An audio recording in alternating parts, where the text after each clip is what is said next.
Welcome to world of infinity. Quad group അഥവാ Asian NATO group ചൈനയെ എങ്ങനെ ഭയപ്പെടുത്തുന്നു? F-35 പോലെ വെർട്ടിക്കൽ ലാൻഡിംഗ് നടത്തുന്ന സി ഹരിയറിനെ ഇത്ര പെട്ടെന്ന് ഇന്ത്യ ഉപേക്ഷിച്ചതെന്തിന്? വളരെ വേഗതയേറിയ MiG-25 റാഫേലിന്റെ അവിയോണിക്സ് കൂട്ടിച്ചേർത്ത് ഇന്ത്യക്ക് എന്തുകൊണ്ടിതിനെ സൂപ്പർ ഫൈറ്റർ ജെറ്റ് ആക്കിക്കൂടാ? ഈ വിഷയങ്ങളെല്ലാം വിശദമായി ഇന്നത്തെ വീഡിയോയിൽ പരിശോധിക്കാം. ആദ്യമായി സി ഹരിയറിനെ കുറിച്ച് നോക്കാം. F-35B വേരിയന്റിന്റെ കഴിവ് അഥവാ short take off vertical landing 2016 വരെ ഇന്ത്യക്കുമുണ്ടായിരുന്നു. ആ എബിലിറ്റി ഇന്ത്യൻ നേവിയിലെ സി ഹരിയറിന്റെ രൂപത്തിലായിരുന്നു നമുക്ക് സ്വന്തമായി ഉണ്ടായിരുന്നത്. 1983 UK നിന്ന് 30 സി ഹരിയർ എയർക്രാഫ്റ്റ് വാങ്ങാൻ ഇന്ത്യ തീരുമാനിച്ചു. എന്നാൽ 2011 ആയപ്പോഴേക്കും സി ഹരിയറുകൾ ക്രാഷായും ഡാമേജായും കുറഞ്ഞ് വെറും 11 എണ്ണമായി തീർന്നു.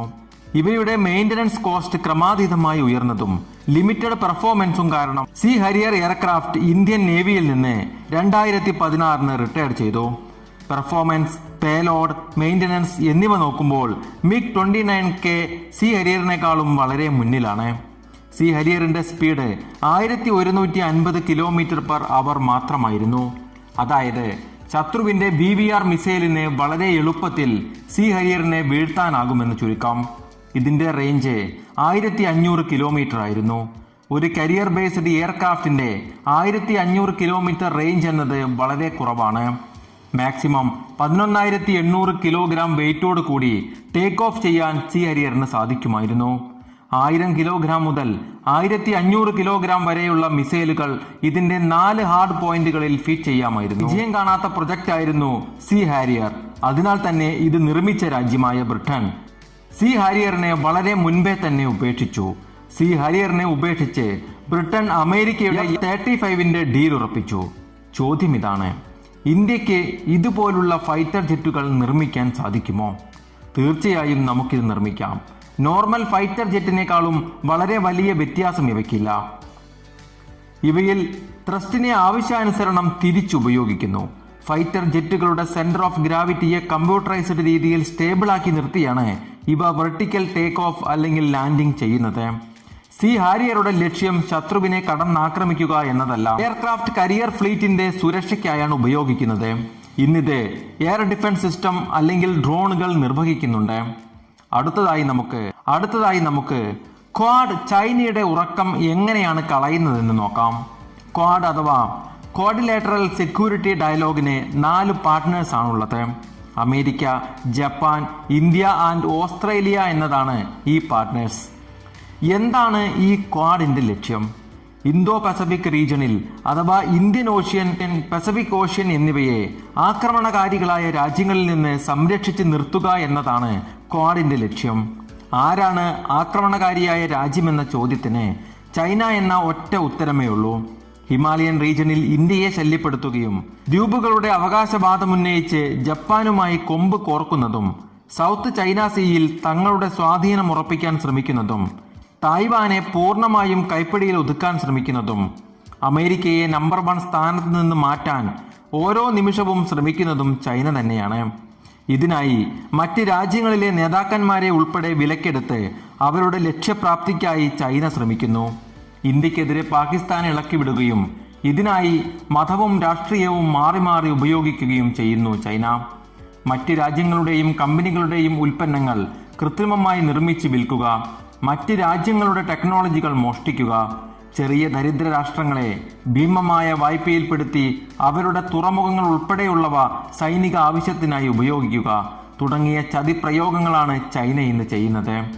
ലോകത്തെ ഒരു വലിയ രാജ്യം ചെയ്യാൻ പാടില്ലാത്തതാണ് ചൈന ചെയ്തുകൊണ്ടിരിക്കുന്നത്. കൊറോണ എന്ന ചൈനീസ് വൈറസിനെ ലോകം മുഴുവൻ വ്യാപിപ്പിച്ച ചൈന എങ്ങനെയും മറ്റുള്ളവരെ തകർത്ത് നമ്പർ 1 ആകണമെന്ന അപകടകരമായ മെന്റാലിറ്റിയുള്ള രാജ്യമാണ്. ചൈനയുടെ തെറ്റായ രീതിയിലുള്ള വളർച്ച ലോകത്തിന് തന്നെ അപകടമാണ്. ഇതിന് തടയിടുക എന്ന ലക്ഷ്യത്തോടെയാണ് അമേരിക്ക, ഇന്ത്യ, ജപ്പാൻ, ഓസ്ട്രേലിയ എന്നീ രാജ്യങ്ങൾ ചേർന്ന് ഏഷ്യൻ നാറ്റോ പോലെയുള്ള ഗ്രൂപ്പ് ഉണ്ടാക്കുന്നത്. ഈ 4 രാജ്യങ്ങളും തമ്മിൽ ചൈനയുടെ പ്രഭാവത്തിൽ നിന്നും സൈനിക നടപടികളിൽ നിന്നും നൽകും. ഒരു രാജ്യം മറ്റൊരു രാജ്യത്തിന് വിവരങ്ങൾ കൈമാറുക, മിലിറ്ററിക്ക് ലോജിസ്റ്റിക് സപ്പോർട്ട് നൽകുക, ഇന്റർനാഷണൽ ഫോറത്തിൽ പരസ്പര പിന്തുണ നൽകുക എന്നിവയെല്ലാം ക്വാഡിന്റെ ലക്ഷ്യങ്ങളാണ്. ഈ ഏഷ്യൻ നാറ്റോ ഗ്രൂപ്പ് ചൈനയെ അവരുടെ അതിർത്തിക്കുള്ളിൽ തളച്ചിടുമെന്ന കാരണത്താലാണ് ചൈന ഇതിനെ ഭയക്കുന്നത്. ചൈനയുടെ കടന്നുകയറ്റങ്ങൾക്കെതിരെയും തീവ്രവാദ സഹായങ്ങളെയും അന്താരാഷ്ട്ര തലത്തിൽ തുറന്നു കാണിക്കാനും എതിർക്കാനും തക്ക ശക്തമാണ് ക്വാഡ്. ലോകം ഭരിക്കണമെന്ന ചൈനയുടെ മോഹത്തിന്റെ കടക്കിലാണ് ക്വാഡ് കത്തിവച്ചിരിക്കുന്നത്. ഇന്ത്യൻ ഓഷനിൽ നമുക്കെതിരെ പട നയിക്കുന്ന ചൈനയ്ക്ക് അമേരിക്കയുടെ എയർക്രാഫ്റ്റ് കാരിയറുമായി യുദ്ധം ചെയ്യേണ്ടി വരും. ജപ്പാനുമായി കോർത്താൽ ഇന്ത്യൻ നേവിയുമായും ഓസ്ട്രേലിയയുമായും ചൈനയ്ക്ക് യുദ്ധം ചെയ്യേണ്ടി വരും. ഈ 4 രാജ്യങ്ങളും ഒന്നിച്ച് ട്രേഡിൽ ചൈനയ്ക്കെതിരെ തിരിയുകയും ചൈനീസ് എക്കണോമിക്ക് വലിയ തോതിലുള്ള തകർച്ചയ്ക്ക് വഴിവെക്കുകയും ചെയ്യും. ഈ അവസരത്തിൽ ചൈനയ്ക്ക് മുന്നിൽ 2 വഴികളേ ഉണ്ടാകൂ. ഒന്ന്, തെറ്റായ നയങ്ങൾ സ്വീകരിച്ച് മറ്റ് രാജ്യങ്ങളുടെ മേൽ കടന്നു കയറാതിരിക്കുക. 2, ഈ 4 അതിശക്തിശാലികളായ രാജ്യങ്ങളുമായി ഏറ്റുമുട്ടുക. മണിക്കൂറിൽ 3000 കിലോമീറ്റർ സ്പീഡ് കപ്പാസിറ്റി ഉണ്ടായിരുന്ന MiG-25ഉം റാഫേൽ ടെക്നോളജിയും എന്നത് ഒരു സംശയമായി ഉയർന്നിരുന്നു.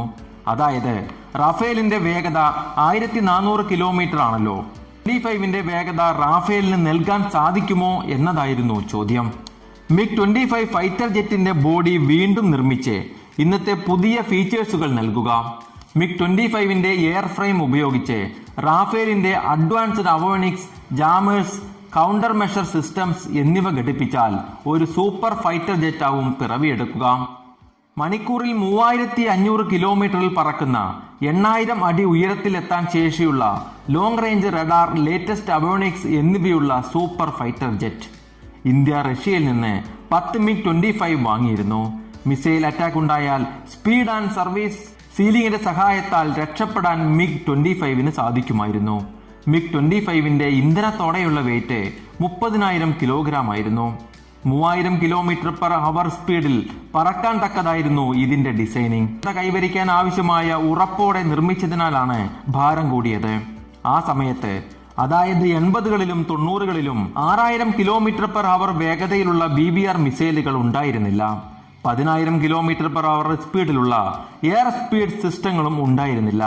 അതിനാൽ MiG-25ന് കാര്യമായ ഭീഷണികൾ ഒന്നും തന്നെ ഉണ്ടായിരുന്നില്ല. ഇപ്പോഴുള്ള ലേറ്റസ്റ്റ് മിസൈലുകൾക്ക് MiG-25നെ എളുപ്പത്തിൽ വീഴ്ത്താൻ സാധിക്കും. ഇപ്പോഴത്തെ ഫൈറ്റർ ജെറ്റുകൾക്ക് 9 മുതൽ 10 G വരെ ഗ്രാവിറ്റേഷണൽ ഫോഴ്സ് കപ്പാസിറ്റി ഉള്ളപ്പോൾ MiG-25ന് 4G ഗ്രാവിറ്റേഷണൽ ഫോഴ്സ് മാനുവറൽ ശേഷിയേ ഉണ്ടായിരുന്നുള്ളൂ. BBR മിസൈലുകൾക്ക് 60G വരെ മാനുവറൽ കപ്പാസിറ്റി ഉണ്ട്. മോഡേൺ ഫൈറ്ററുകൾ വളരെ വേഗതയേറിയതോ ഭാരമേറിയവയോ ആയിരിക്കില്ല. മാനുവറൽ കപ്പാസിറ്റിയും വളരെ നല്ല അവോണിക്സും ഉള്ളതിനാൽ ഇവയെ ടാർഗറ്റ് ചെയ്യുക എന്നത് പ്രയാസമേറിയ കാര്യമാണ്. ഫൈറ്റർ ജെറ്റുകളുടെ വേഗത വർദ്ധിപ്പിക്കണമെങ്കിൽ സ്ട്രോങ് ബോഡിയും നിർമ്മിക്കേണ്ടതാണ്. ഇതുമൂലം ജെറ്റുകളുടെ ഭാരം വർദ്ധിക്കും. മാനുവറൽ ആകണമെങ്കിൽ ലൈറ്റ് വെയിറ്റ് ആയിരിക്കണം. MiG-25ന്റെ ബോഡിയിൽ റാഫേൽ ടെക്നോളജി നമുക്ക് കൂട്ടിച്ചേർക്കാൻ സാധ്യമല്ല. അതിവേഗതയിൽ ശത്രുരാജ്യത്ത് കടന്നാൽ പോലും ഗ്രൗണ്ട് ബേസ് റഡാറുകൾ ഇവയെ കണ്ടുപിടിക്കും. MiG-25 ആ കാലഘട്ടത്തിൽ പുലിയായിരിക്കാം, പക്ഷേ മോഡേൺ ഇറ സ്പീഡിൻ്റെതല്ല, സ്റ്റെൽത്തിൻ്റെതാണ്, അവോണിക്സിൻ്റെതാണ്, എയർ ഡിഫൻസ് സിസ്റ്റത്തിൻ്റെതാണ്.